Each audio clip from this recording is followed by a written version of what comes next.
정부가 어제 3대 메가 프로젝트를 발표했습니다. 삼성전자와 SK그룹에서 발표한 투자 규모만 4,700조 원이 넘는데요. 이게 현실 가능한 프로젝트인지 관련해서 김태봉 아주대 경제학과 교수와 함께 짚어보겠습니다. 어서 오세요. 네, 안녕하십니까. 네, 규모가 상당합니다. 4,700조 원. 일단 반도체, 피지컬 AI, 그리고 AI 데이터 센터 이 세 가지가 핵심일 텐데 어제 발표에 그 중요한 내용이 어떤 거였습니까? 이 4,700조 하니까 이제 감이 잘 안 오실 수 있는데 예. 일단은 이게 우리나라 GDP 연간 GDP의 약 2배 정도 됩니다. 그러니까 1년 동안에 이제 GDP가 한 2천 뭐 몇백 조가 될 텐데 그거에 한 2배 되는 금액이고요.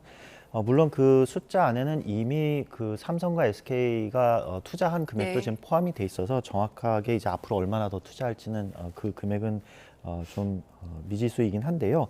일단 그 세 가지 꼭지가 있죠. 첫 예. 번째가 이제 반도체 클러스터를 이제 조성을 해서 뭐 생산 능력을 2배 확충한다라는 계획이 있고요. 두 번째는 이제 피지컬 AI와 관련된 그런 산업 기반 인프라를 또 구축을 한다. 그리고 이제 AI 데이터 센터를 지방 곳곳에 이렇게 분산을 해서 투자를 하겠다라는 것이 이제 핵심 내용인 것 같고요. 지역별로는 이제 반도체가 뭐 이미 이제 평택 용인 중심의 그런 클러스터가 있지만 또 호남권으로 확장을 해서 그런 설비 투자를 하겠다라고 하는 것이 있고 피지컬 AI 같은 경우는 이제 로봇이 주된 것인데 이제 삼성 같은 경우는 이제 구미의 그런 공장을 또 만들겠다고 했었고요. 예. 관련 이제 인근의 뭐 여러 가지 이제 자동차 산업부터 해서 그 부품을 만드는 다양한 기업들 그리고 또 창원으로 좀 내려가면 이제 LG 전자도 있고요.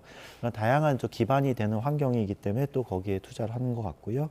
AI 데이터 센터는 이제 잠시 후에 또 자세하게 예. 얘기를 해야 될 텐데 지방 곳곳에 그런 데이터 센터를 구축하는 것을 이제 정부와 함께 하겠다는 내용인 것 같습니다. 네, 일단 산업별로 전국적으로 산업이 함께 진행이 되는 거기 때문에 전반적으로 짚어봐야 하긴 하지만 지금 관심이 가장 많이 쏠린 곳은 호남, 서남권이잖아요. 네. 정치적인 논란은 차치하고 경제적인 부분, 산업적인 측면에서 네. 경제학자 입장에서 봤을 때 이게 왜 호남인 겁니까? 그게 사실 저도 의문이긴 합니다. 왜냐하면 제가 오늘 방송을 준비하면서 호남권의 그런 대규모 반도체 클러스터를 조성을 할 수 있을 만한 근거가 되는 뭐 학술적인 자료나 또는 보고서, 뭐 타당성 분석 이런 거를 좀 찾아봤는데 전혀 없었어요. 그래서 약간은 이제 정치적인 선언처럼 보이기도 하는 측면은 있습니다. 다만 우리나라 입장에서 보면 이 반도체에 대한 어떤 투자가 사실은 절실하긴 합니다. 예. 왜냐하면 첫 번째로는 이 반도체 산업은 과거에 우리가 생각하는 그런 어떤 단순한 사이클상의 뭐 이 산업이라기보다는 AI와 더불어 또 다양한 어떤 산업적 수요로 인해서 구조 변화에 있기 때문에 앞으로 반도체 수요는 장기간 이제 호황을 가져올 것이다라는 게 대체적인 의견이고요. 예. 그게 삼성그룹과 SK와 같은 큰 대기업에서도 어느 정도 그런 전망을 가지고 투자를 하는 것 같습니다. 근데 이 반도체 산업이 단순히 비즈니스 차원에서 돈을 버는 산업일 뿐만 아니라 사실 21세기의 석유라고 불릴 만큼 중요한 뭐 원자재 성격도 있고요. 그리고 지정학적 갈등 속에서 경제 안보를 담당해주는 하나의 전략적인 핵심 산업으로 지금 부상을 하고 있습니다. 예. 근데 SK 같은 경우는 이제 최태원 회장이 얼마 전만 해도 반도체 투자를 위해서 뭐 일본에도 투자하는 것이 좀 좋을 것 같다라는 얘기를 했었거든요. 그런 거를 이제 놓고 봤을 때 분명히 SK든 삼성이든 어디에다가는 이제 반도체 공급을 확대하기 위한 투자가 절실한데 그게 미국이 될 수도 있고 일본이 될 수도 있고 우리나라가 될 수도 있는 상황이었습니다. 근데 그런 투자의 여력을 최대한 우리나라 안으로 가져오면 경제 안보 측면에서나 또 그런 낙수 효과 측면에서 훨씬 긍정적인 효과가 있기 때문에 필요한 건 사실입니다. 예. 다만 이게 호남권이어야 되냐에 대해서는 약간은 이제 의문은 들 수 있어요. 근데 이제 한 가지는 이제 제가 한 부분은 동의할 수 있는 거는 지방 투자에 대한 것은 절실합니다. 예. 우리나라의 이제 수도권 집중, 여러 가지 이제 불균형적인 어떤 이 양극화 때문에 사실 우리나라의 저성장 또 저인구, 저출산, 발목 잡는 여러 가지 문제를 양산하고 있거든요. 그런 차원에서 지방으로 내려가고 투자를 하는 거는 바람직합니다. 근데 그게 뭐 강원 지역, 뭐 영남 지역 또는 제주 지역 대비 왜 호남 지역이어야 하느냐에 대한 질문에 대해서는 사실은 정부의 어떤 이런 발표 자료를 봤을 때 좀 미비한 부분은 있는 것 같습니다. 예, 균형 발전 측면에서는 지방에 공장이 가는 게 맞지만 말씀하신 것처럼 이게 생태계가 잘 구축됐느냐 이런 부분에 대한 의문점들은 네. 여전히 남아 있는 것 같아요. 네. 사실 이 메가 프로젝트가 성공한다면 경제 효과가 상당할 것이기 때문에 성공을 하면 좋겠습니다만 그 과정에서 해결해야 할 과제들이 여러 남아 있잖아요. 대표적으로 뭐 전력망이라든지 용수 문제가 있을 텐데 전력망 먼저 좀 짚어볼게요. 네. 그 6.3 기가와트 정도가 좀 안정적으로 공급이 돼야 한다고 하는데 네. 가능합니까? 원전을 많이 지어야겠죠. 예. 근데 사실 정부에서는 뭐 재생에너지 이런 얘기를 하는데요. 예. 반도체 팹 공장에 필요한 전력, 수요는 사실은 굉장히 안정적이어야 됩니다. 그러니까 안정적이어야 된다는 게 이 전압의 어떤 오차 범위가 굉장히 작아야 되고요. 그런 작은 오차 범위를 낼 수 있는 그런 발전소는 사실 원전밖에 없습니다. 예. 그래서 이제 TSMC 같은 경우 미국의 아리조나에 이제 공장을 지을 때 가장 어느 지역에다가 짓느냐를 이제 결정할 때 원전이 어디 있느냐를 가지고 결정을 했었습니다. 그러니까 아리조나에 원자력 발전소가 있는 바로 옆에다가 공장을 세웠거든요. 그런 안정적인 전력 공급이 필요한데 사실 재생에너지 같은 경우는 그 오차가 굉장히 크고요.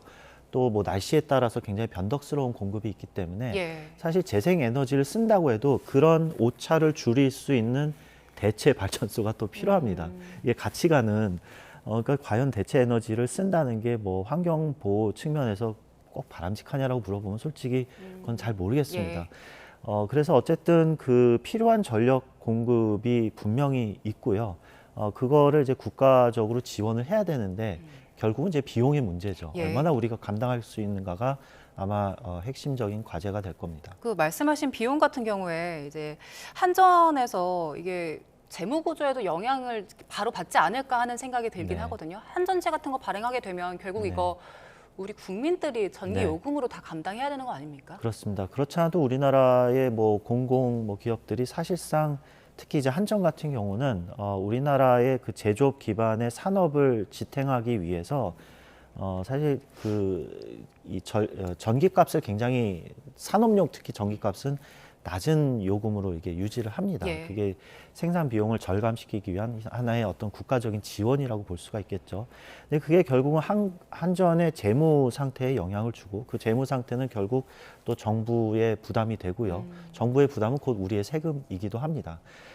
사실 이제 이런 국가적인 프로젝트를 위해서 투자를 한다고 결정을 했을 때 뭐 여러 가지 이제 청사진들이 있기 때문에 저는 뭐 그런 거에 대해서 적극 옹호를 하고 잘 됐으면 하는 마음이 있는데 이런 국가적인 지원이 있어서 우리나라 대기업이 이렇게 투자를 해서 나중에 정말 여러 이윤이 생기면 이런 그 미래의 과실을 과연 기업만 독점할 것인가에 대해서 아마 생각을 해봐야 될 겁니다. 당장은 우리가 같이 부담을 하고 국가적인 지원을 하되 미래 과실에 대해서 조금은 기업만의 독점이 아닌 또는 예. 그 기업 내의 특정 노조들만의 어떤 이거의 독점이 아닌 그런 과실들이 국민들에게 나눠질 수 있는 일종의 어느 정도의 합의가 필요하지 않을까 이런 이제 기대감을 갖고 있습니다. 최근에 그 반도체 기업들 성과급 논쟁을 봤었기 때문에 네. 이런 부분들은 이제 국민적인 공감대도 좀 형성이 돼야 네. 될 것 같고요. 두 번째로 또 짚어봐야 되는 게 물, 깨끗한 용수가 공급 가능한가 이 부분인데 네. 하루에 65만 톤으로 네. 제시를 했습니다. 근데 뭐 네. 대통령이나 김성환 장관 같은 경우에는 하루 뭐 100만 톤 공급이 가능하다 이렇게 얘기를 했었거든요. 네. 65만 톤 그럼 충분히 가능한 겁니까? 이게 뭐 저는 이쪽 전문 분야는 예. 아닙니다만 제가 좀 조사를 해보니까 단순히 용량의 문제만은 아닌 것 같습니다. 이제 일단 용량의 문제도 있죠. 이게 농업용으로 쓰이는 물을 대체해서 이렇게 쓰는 거냐 네. 아니면 남아도는 어떤 물을 쓰는 거냐에 대한 문제도 있고요. 또 지난 정부에서 어떤 환경 관련 이제 보고서를 보면 결국 이제 호남 지역은 섬진강, 영산강 유역인데 거기가 2030년대가 되면 이제 물 부족 그 지역이 될 거라는 전망이 있었습니다. 그게 뭐 맞을 수도 있고 틀릴 수도 있는 얘기입니다만 그런 전망이 있었다면 그거에 대해서 우리가 어떻게 대처를 할 예. 것인지에 대한 이제 준비가 필요할 거고요. 그다음에 이제 물에 대한 용량 말고도 사실은 물의 수질도 굉장히 중요합니다. 예. 반도체 이 공정에 있어서 이제 울트라 퓨어 워터라고 그러죠. 초순수 품질의 물이 필요합니다. 굉장히 깨끗한 예, 물인 그렇습니다. 거네요. 그러니까 이 물을 담수화를 해야 되고요. 또 정제를 해야 됩니다. 그 과정 하나하나 자체가 모든 게 비용이죠. 거기에는 또 다른 이제 전력 수요가 필요할 것이고요. 그런 여러 가지 이제 인프라에 대해서 우리가 국가적으로 투자를 하고 지원을 해줘야 되는데 그게 과연 얼마나 이 심도 있게 검토가 되고 분석이 되고 학술적인 뭐 수준에서의 어떤 엄밀한 분석이 있었는지는 조금은 좀 의아한 측면이 있어서 예. 그런 게 좀 아쉽다는 말씀을 드리고 싶습니다. 그리고 또 한 가지 중요한 게 시기인 것 같아요. 네. 그 반도체 사이클이 뭐 2028년쯤이면 끝날 수 있다는 전망도 나왔었는데 네. 정부에서는 이거 패스트 트랙으로 인허가 좀 빠르게 진행한다고 해도 네. 28년이면 이제 2년밖에 남지 않았거든요. 네. 그때 가서 이제 공급이 막 너무 많아지는 거 아니에요? 그거는 솔직히 미지의 영역인 것 같습니다. 이제 기존에 우리가 반도체 산업의 사이클이라고 하면 사실 그 공급자 우선의 어떤 사이클이었습니다. 즉, 이 반도체 메모리를 만드는 업체가 대량 생산을 해서 밀어넣기를 해서 이제 시장에 공급을 해서 그 컴퓨터 부품으로 쓰이고 했었는데 예. 이게 이제 너무 많아지다 보면 가격이 떨어지면서 이제 다운 사이클이 생기고요. 네. 다운 사이클이 생기면서 또 반도체 기업의 수익 구조가 악화가 되면은 투자가 이제 줄어드니까 또 그런 설비가 이제 줄어들면서 다시 공급이 줄어드는. 하지만 줄어들면서 다시 이제 가격이 올라가기 때문에 또 투자가 예. 늘어나면서 대량으로 또 밀어내는 그런 이제 반복적인 사이클. 근데 이제 수요는 한정이 돼 있었죠. 컴퓨터 부품, 뭐 기껏해야 핸드폰 관련 메모리였는데 예. 지금에 있어서의 반도체에 대한 수요라는 건 단순히 이제 컴퓨터 부품과 이런 뭐 모바일 정도 수준이 아니라는 겁니다. 예. 그러니까 AI 혁명과 관련해서 데이터 센터가 구축이 되고 거기에는 대규모의 이제 반도체가 들어가고 그것뿐만 아니라 우리가 뭐 컴퓨터 이외에도 이제 모든 부품들이 다 반도체화가 돼가고 있습니다. 심지어는 내연기관 중심의 자동차도 어느새 거의 전자장비가 들어와서 반도체화가 됐고요.